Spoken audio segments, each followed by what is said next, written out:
Ok, olá a todos. Bom, estamos aí com mais uma novidade aqui no estado do Maranhão com relação ao lockdown que foi anunciado por uma decisão judicial e vai começar a entrar em vigor agora no dia 5 de maio. Hoje, dia 3 de maio, data que esse vídeo está sendo gravado, saiu então um decreto estadual com algumas regras, tá, de como será este lockdown na região metropolitana de São Luís, ali São Luís, Raposa, Pasto do Miá e São José de Ribamar. Então resolvi gravar esse vídeo bem rápido para que eu possa mostrar para vocês de forma detalhada e também bem objetiva de como será esse lockdown, já que a decisão da Justiça determinou que o Estado, o governo do Estado, elaborasse as regras que seriam respeitadas dentro do lockdown.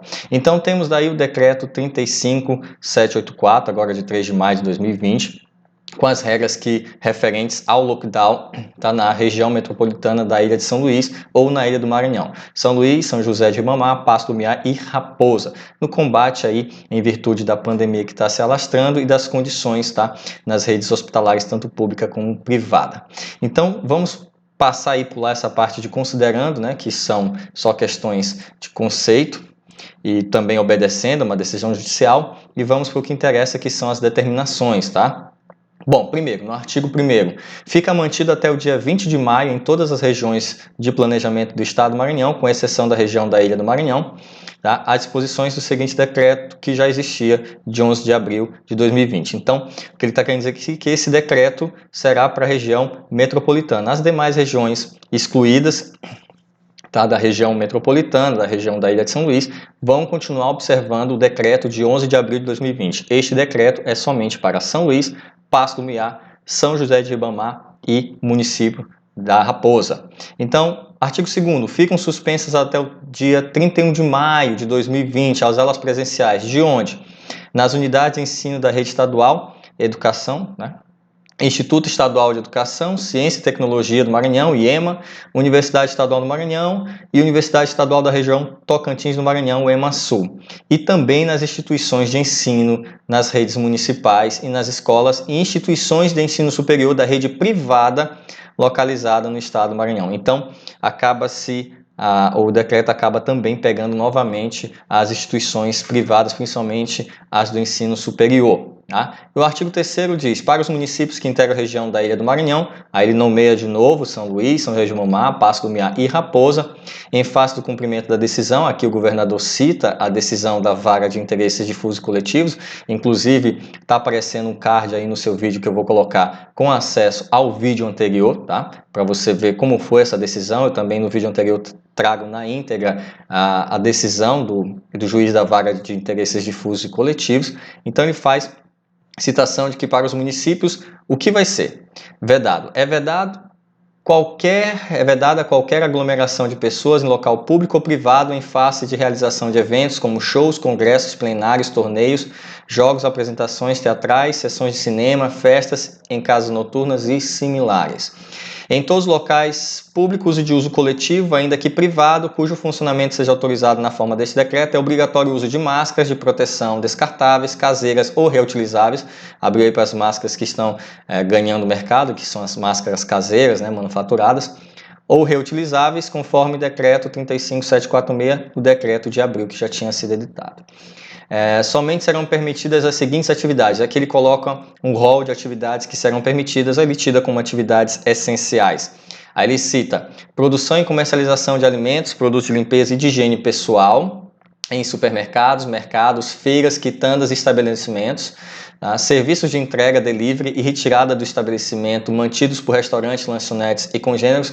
Muitas pessoas estavam preocupadas se o serviço de delivery seria suspenso. Não, ele vai ser permitido, a atividade de serviço de entrega do tipo delivery, tanto para retirada no estabelecimento quanto também para entrega no local, na casa, na residência.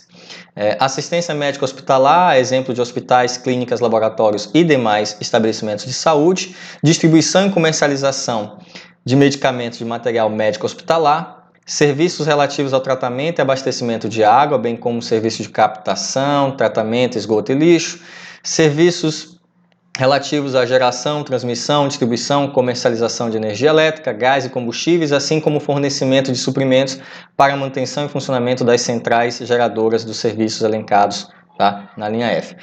Serviços funerários, que são serviços essenciais, telecomunicação, serviços postais e também serviços de internet, processamento de dados ligados a serviços essenciais.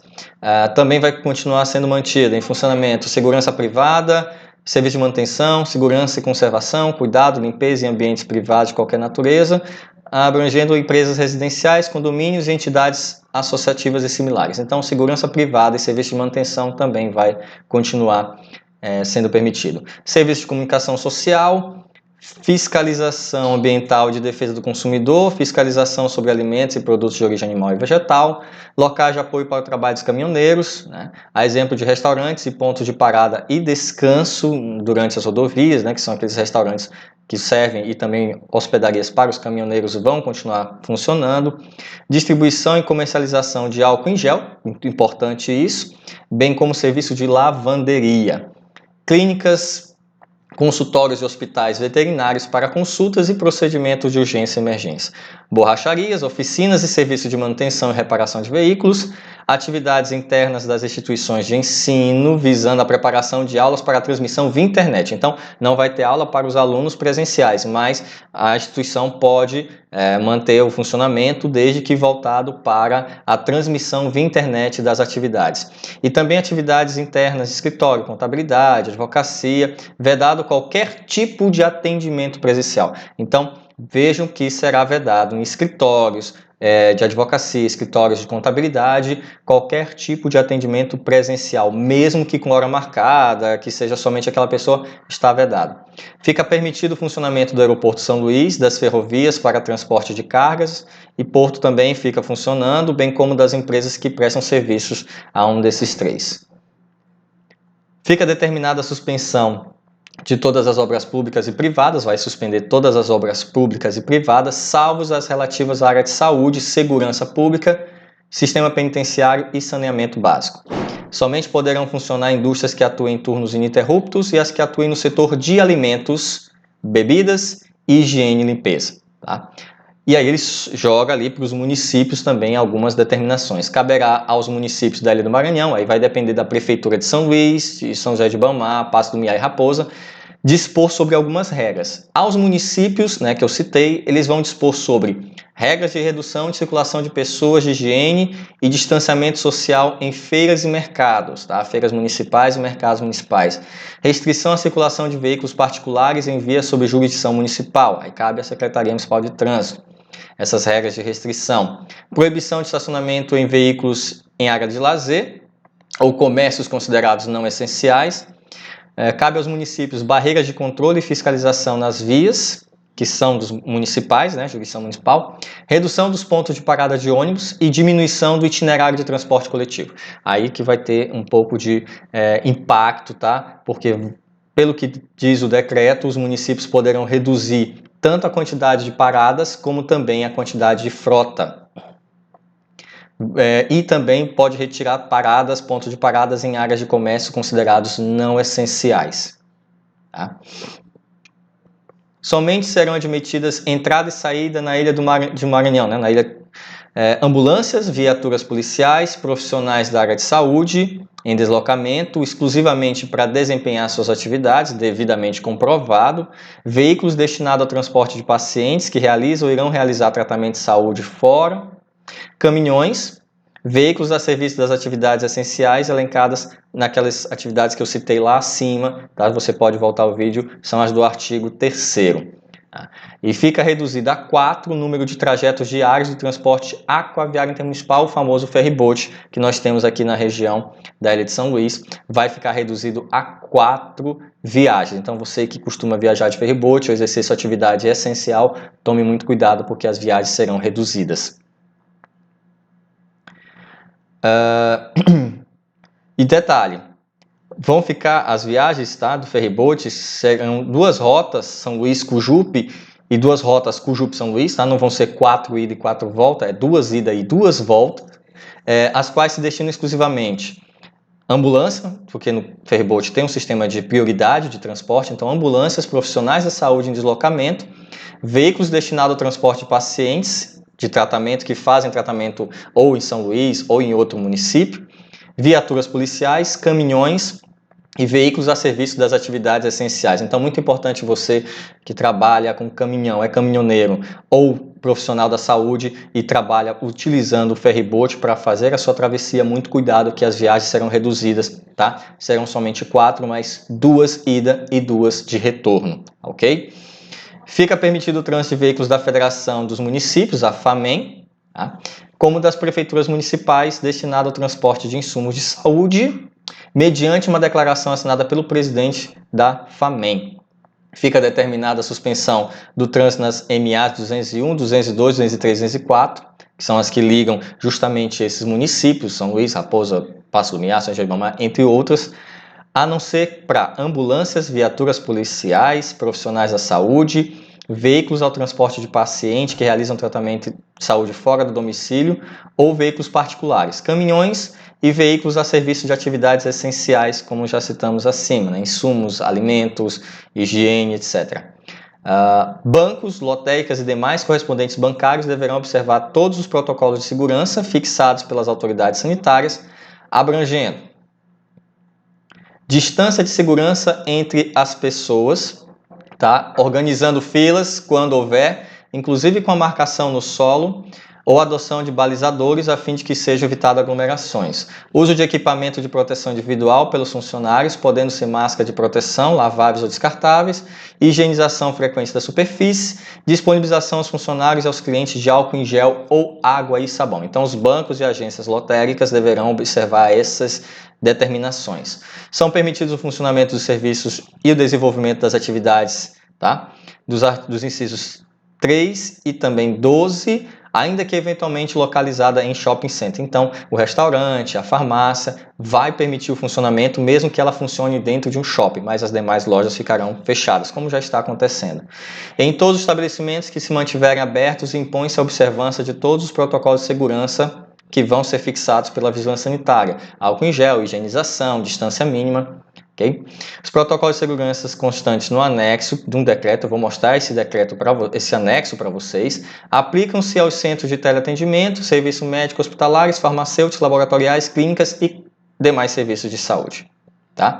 E ao depender da demanda e número de trajetos que vão existir nessas atividades, pode ser ampliado em mais 2 viagens do ferryboat, para atender emergências de passageiros. Então, se muitos passageiros, pode ser necessário aumentar a viagem de 4 para 6, né, com relação ao ferryboat. Nos demais serviços de transporte semiurbano entre os municípios da Ilha do Maranhão, somente será admitida a presença de passageiro que esteja utilizando máscara de proteção.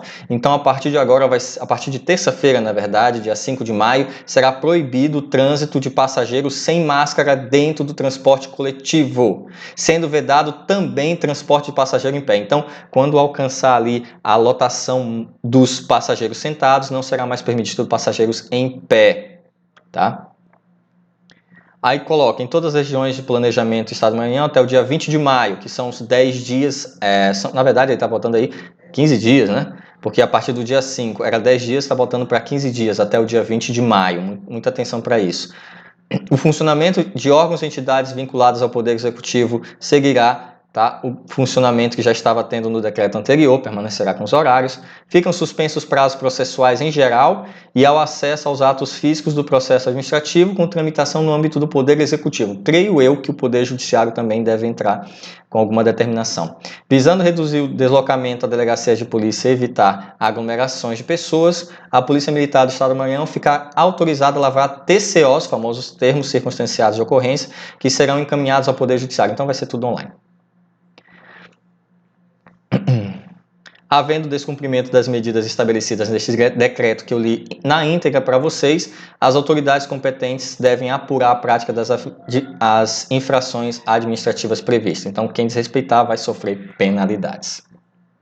E aí, senhores, sem prejuízo da sanção penal, legalmente previsto, o descumprimento das regras neste decreto vai ensejar algumas sanções administrativas. Quais? Advertência, multa e até interdição parcial ou total do estabelecimento. Essas sanções administrativas serão aplicadas pelo secretário de Estado da Saúde ou por quem for delegada a competência. Artigo 7º. As medidas preventivas e restritivas constantes deste decreto não impedem o desenvolvimento de atividades destinadas à proteção e garantia dos direitos humanos, a exemplo das atividades desenvolvidas pela Casa Mulher e outras atividades relacionadas a essa área. Com vistas a controlar a circulação de trabalhadores e servidores públicos nas vias públicas, ficam os empregadores e órgãos e entidades públicas estaduais obrigados a firmar uma declaração de serviço essencial em favor de cada trabalhador. Então, empregadores, atenção. Vocês que vão ter atividades essenciais, cada trabalhador deverá aportar uma declaração de serviço essencial, tá? E também aos servidores públicos. Eles deverão portar isso para poder transitar livremente. Tá? A declaração de serviço essencial deverá observar os modelos dos anexos, que vou colocar aqui. A declaração falsa, destinada a burlar as regras e permitir que seu funcionário transite livremente, vai ter as sanções penais. E a partir do dia 15 até o dia 20 de maio, volta a vigorar na região, tá, da Ilha do Maranhão, o regime restritivo do decreto de abril. Então vejam que ele colocou um prazo para este decreto automaticamente ser extinto. A partir do dia 15 de maio até o dia 20 volta a vigorar o decreto de 11 de abril. Aí 20 diante também o de 11 de abril perde seu valor. Aí a Casa Civil, a Secretaria de Estado da Indústria, Comércio, Energia, CEINC e demais órgãos que ele cita, abrangendo entidades representativas da classe empresarial e trabalhadora, no encaminhamento de sugestões para a formulação das regras, que vigorarão a partir de 21 de maio, incluindo protocolos para a retomada de atividades econômicas. Basicamente, ele está dizendo que no dia 21 de maio vai haver uma grande reunião e vão tomar novas medidas que deverão ser seguidas. Então, aí vem algumas alterações, inclusive ao decreto de 21 de março, ele passa a modificar algumas alterações, tá? E vamos agora, também alterou, fica suspenso até o dia 20 de 2020, as atividades e órgãos essenciais, essas alterações ao decreto de 21 de março, que tinha suspendido algumas atividades. Bom, e esse decreto vai entrar em vigor no dia 5 de maio de 2020. Aí vem os anexos, conforme eu tinha, tá? Primeiro anexo são as regras restritivas de observância obrigatória, que os estabelecimentos deverão obedecer. O estabelecimento deverá adotar a escala de revezamento de funcionários para diminuir o risco do trabalhador para contrair coronavírus. Sempre que a natureza da atividade permitir, deverá ser assegurada a distância mínima de 2 metros entre o funcionário e o cliente. Para estabelecimentos nos quais o atendimento aos clientes se dê de forma simultânea ou conjunta, deve ser assegurado a distância mínima de 2 metros entre cada cliente, como fila de supermercado e filas bancárias. Todos os funcionários deverão utilizar máscaras de proteção. Sempre que possível, deve ser adotado o trabalho remoto, né? Para o serviço administrativo, o teletrabalho. As ações de higienização de superfícies devem ser intensificadas, tá? E também colocar em locais de fácil sinalização álcool em gel. Os funcionários que pertencem aos grupos de maior risco, compreendido como idosos, gestantes, cardiopatas, pneumopatas, nefropatas, diabéticos, oncológicos, pessoas submetidas a intervenções cirúrgicas ou tratamento de saúde que provoque diminuição da sua imunidade, tá? Devem necessariamente serem dispensados suas atividades presenciais para reduzir ali a exposição ao vírus, já que eles são do grupo de risco. Funcionários que tenham sintomas de gripe ou que tenham tido contato domiciliar com pessoas portadoras do Covid-19 devem ser afastadas por 14 dias, sem qualquer tipo de punição ou suspensão de salário. O contrato de trabalho vai ser considerado interrompido. Tá? As dispensas do inciso 7 e 8 não impede a adoção do regime de teletrabalho, como eu já havia dito. Elas serão dispensadas das atividades, mas se puderem exercer teletrabalho, assim elas farão. Tá? Continuando, é dever do estabelecimento organizar filas quando houver, com marcação no solo, e para fins desse decreto, considera-se aglomeração o grupo de pessoas a qualquer tipo de reunião que não observe a distância mínima de 2 metros entre os indivíduos. E aí fica a cargo do Serviço de Vigilância dos municípios, que vão fiscalizar permanentemente se as normas estão sendo cumpridas. Aí o outro anexo, justamente estou colocando na tela, é o modelo de declaração de serviço essencial que os empregadores deverão preencher para que os trabalhadores estejam com eles, caso sejam parados por alguma fiscalização, contendo o nome da empresa, nome do funcionário e a atividade que ele está fazendo. Estou colocando aí na tela para que você, tá, observe como deve ser feito. Claro que você pode baixar o decreto e ter acesso a esse documento, que é justamente a declaração de serviço essencial e autorização para a circulação de trabalhadores, e deve ser impressa no papel timbrado da empresa, tá bom? Ou do órgão, caso for um servidor público, da empresa ou do órgão, caso seja um servidor público, tá? E aí também está a declaração, outra declaração de serviço, ok? Bom, essas eram as informações que eu tinha para fazer a respeito deste decreto. Ele começa a vigorar a partir do dia 5 de maio. Foi uma análise da íntegra de todos os artigos do decreto, por isso o vídeo ficou um pouco longo, mas espero que a informação tenha sido válida e peço que você compartilhe com os demais para a gente fazer esse decreto ser de conhecimento das pessoas, para que ninguém sofra as penalidades ou sanções. E também, se gostou do tipo de vídeo, dessas informações e quer sempre ficar atento e receber em primeira mão, basta se inscrever aqui no canal, tá? E não esquece de deixar aquele like para fazer o vídeo subir e chegar a mais pessoas através das pesquisas. Eu vou encerrando por aqui, a gente se vê, até o próximo vídeo.